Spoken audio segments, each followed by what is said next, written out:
ব্যাস ওনার জন্মতিথি উপলক্ষে সারা ভারতবর্ষে নয় সারা পৃথিবীর বুকে গুরু পূর্ণিমার দিন গুরুরূপ বরণ করবার জন্য উদযাপন করবার জন্য দিনটি উপহার করা হয়েছে সমগ্র জগৎবাসীর কাছে। আমি শুধু বলবো যে মহর্ষি বেদব্যাস সনাতন ধর্মের সবচেয়ে বড় আদিগুরু। উনি 4 বেদ, 18 পুরাণ, ব্রহ্মসূত্র, মহাভারত, যেটা পূর্বে জয়সংহিতা ছিল, এই সমস্ত গ্রন্থের রচয়িতা। মহামুনি নারদ, আপনারা নারদ দেবতা হিসেবে জানেন, ওনার অনুরোধে যিনি মহর্ষি বেদব্যাস যখন শেষে কষ্ট পাচ্ছিল, মনে মনে কষ্ট পাচ্ছিল যে এত রচনা করবার পরেও উনি যেন আরও কিছু বাকি রেখেছেন, তখন তিনি বৈষ্ণবদের সবচেয়ে বড় আপনার শ্রীমদ্ ভাগবত মহাপুরাণ রচনা করেন এবং আজ সমাদৃত গোটা জগতে। আপনারা জানেন মহর্ষি বেদব্যাস এমন ছিলেন যিনি ব্রহ্মা থেকে তার সূত্র তৈরি হয়েছে, বশিষ্ঠ মুনি, শক্তি, পরাশর, বেদব্যাস, তারপর সুখদেব মহারাজ। উনি চক্ষু দান করতে পারতেন, আপনারা ভাগবতে দেখেছেন, মহাভারতে দেখেছেন। এত অলৌকিক ক্ষমতা সম্পন্ন ছিলেন যেটা জগতে ঋষি মহাঋষিদের দৃষ্টান্ত হয়ে থাকবেন। আমরা এইটুকুই বলি যে এক সনাতন ধর্মের অদ্ভুত এক বিজ্ঞান, এক দর্শন, যেটা মানব যুগে যুগে অনুভূত করে চেতনায় সমৃদ্ধ হয়ে জগৎকে শাশ্বত, নির্মল এবং সুন্দর প্রতিষ্ঠা করবার জন্যই আমাদের মূল ভাবনা এবং করা, এবং যা তিনি শিখিয়ে দিয়ে গেছে। এবং সবচেয়ে বড় বিষয় হচ্ছে কি, অবক্ষয়িত সমাজ ব্যবস্থায় আমরা চেষ্টা করছি, এবং মহারাজরাও চেষ্টা করছেন, এবং ওনারাও চেষ্টা করছেন, ওনারা সম্পৃক্ত করেছেন যে আমরা শিক্ষায়, সাধারণ শিক্ষায় শিক্ষিত হয়ে বর্তমান সমাজ জীবনে অধিকাংশ মানুষ পিতামাতাকে নির্বাসনে দেওয়ার ব্যবস্থা করেছি বা করছি। এই যেন না হয়, আমাদের মূল্যায়ন যেন সঠিক হয়, অবক্ষয়িত সমাজ জীবনে যেন পিতামাতাকে শেষ জীবনে নষ্ট হতে না হয়, তার জন্য প্রথম যে গুরু আমাদের জন্মসূত্রে পিতা এবং মাতা, ওনার সেবা দান করা, আমি সমাজ জীবনের কাছে এটা বলতে চাই। রাধে রাধে। দেখুন, মহর্ষি বেদব্যাস ওনার জন্মতিথি উপলক্ষে সারা ভারতবর্ষে নয় সারা পৃথিবীর বুকে গুরু পূর্ণিমার দিন গুরুরূপ বরণ করবার জন্য উদযাপন করবার জন্য দিনটি উপহার করা হয়েছে সমগ্র জগৎবাসীর কাছে। আমি শুধু বলবো যে মহর্ষি বেদব্যাস সনাতন ধর্মের সবচেয়ে বড় আদিগুরু। উনি 4 বেদ, 18 পুরাণ, ব্রহ্মসূত্র, মহাভারত, যেটা পূর্বে জয়সংহিতা ছিল, এই সমস্ত গ্রন্থের রচয়িতা।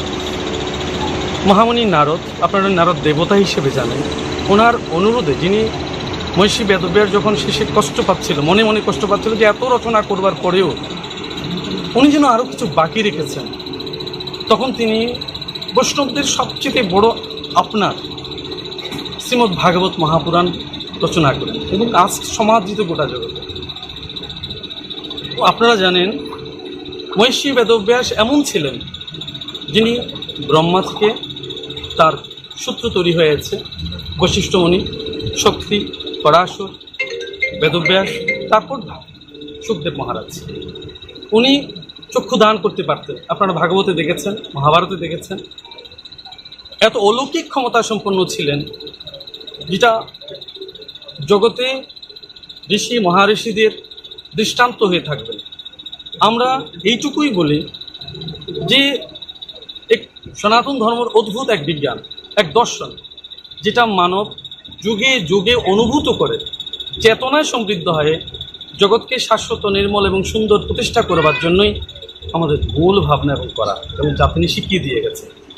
এবং সবচেয়ে বড় বিষয় হচ্ছে কি, অবক্ষয়িত সমাজ ব্যবস্থায় আমরা চেষ্টা করছি, এবং মহারাজরাও চেষ্টা করছেন, এবং ওনারাও চেষ্টা করছেন, ওনারা সম্পৃক্ত করেছেন যে আমরা শিক্ষায়, সাধারণ শিক্ষায় শিক্ষিত হয়ে বর্তমান সমাজ জীবনে অধিকাংশ মানুষ পিতামাতাকে নির্বাসনে দেওয়ার ব্যবস্থা করেছি বা করছি।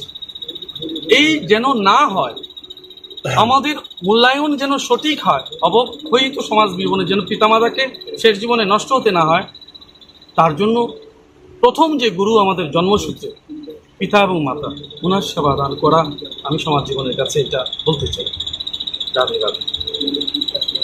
দেখুন, মহিষী বেদব্যাস ওনার জন্মতিথি উপলক্ষে সারা ভারতবর্ষে নয়, সারা পৃথিবীর বুকে গুরু পূর্ণিমার দিন গুরুরূপ বরণ করবার জন্য, উদযাপন করবার জন্য দিনটি উপহার করা হয়েছে সমগ্র জগৎবাসীর কাছে।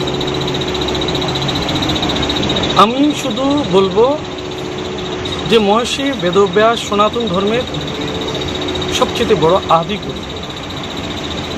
উনি 4 বেদ, 18 পুরাণ, ব্রহ্মসূত্র, মহাভারত, যেটা পূর্বে জয়সংহিতা ছিল, এই সমস্ত গ্রন্থের রচয়িতা।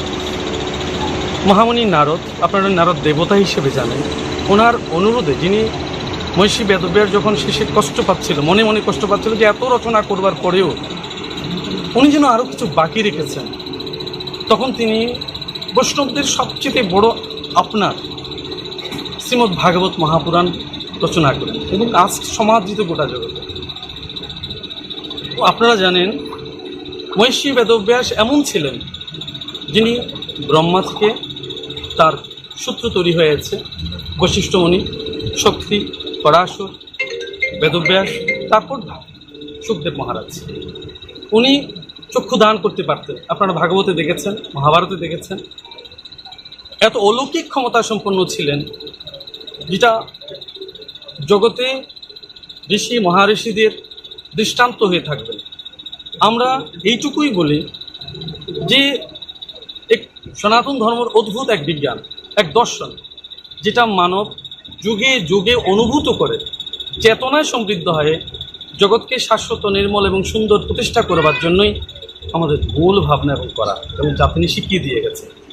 এবং সবচেয়ে বড় বিষয় হচ্ছে কি, অবক্ষয়িত সমাজ ব্যবস্থায় আমরা চেষ্টা করছি, এবং মহারাজরাও চেষ্টা করছেন, এবং ওনারাও চেষ্টা করছেন, এবং ওনারা সম্পৃক্ত করেছেন যে আমরা শিক্ষায়, সাধারণ শিক্ষায় শিক্ষিত হয়ে বর্তমান সমাজ জীবনে অধিকাংশ মানুষ পিতামাতাকে নির্বাসনে দেওয়ার ব্যবস্থা করেছে বা করছি। এই যেন না হয়, আমাদের মূল্যায়ন যেন সঠিক হয়, অবক্ষয়িত সমাজ জীবনে যেন পিতামাতাকে শেষ জীবনে নষ্ট হতে না হয়, তার জন্য প্রথম যে গুরু আমাদের জন্মসূত্রে পিতা এবং মাতা, ওনার সেবা দান করা আমি সমাজ জীবনের কাছে এটা বলতে চাই। রাধে রাধে।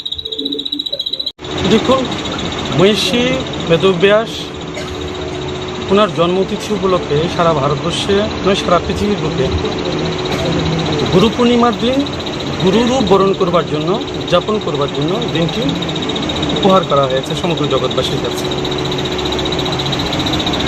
আমি শুধু বলবো যে মহর্ষি বেদব্যাস সনাতন ধর্মের সবচেয়ে বড় আদিগুরু। উনি 4 বেদ, 18 পুরাণ, ব্রহ্মসূত্র, মহাভারত, যেটা পূর্বে জয়সংহিতা ছিল, এই সমস্ত গ্রন্থের রচয়িতা। মহামুনি নারদ, আপনারা নারদ দেবতা হিসেবে জানেন, ওনার অনুরোধে, যিনি মহর্ষি বেদব্যাস যখন শেষে কষ্ট পাচ্ছিল, মনে মনে কষ্ট পাচ্ছিল যে এত রচনা করবার পরেও উনি যেন আরও কিছু বাকি রেখেছেন, তখন তিনি বৈষ্ণবদের সবচেয়ে বড় আপনার শ্রীমদ্ ভাগবত মহাপুরাণ রচনা করেন এবং আজ সমাদৃত গোটা জগতে।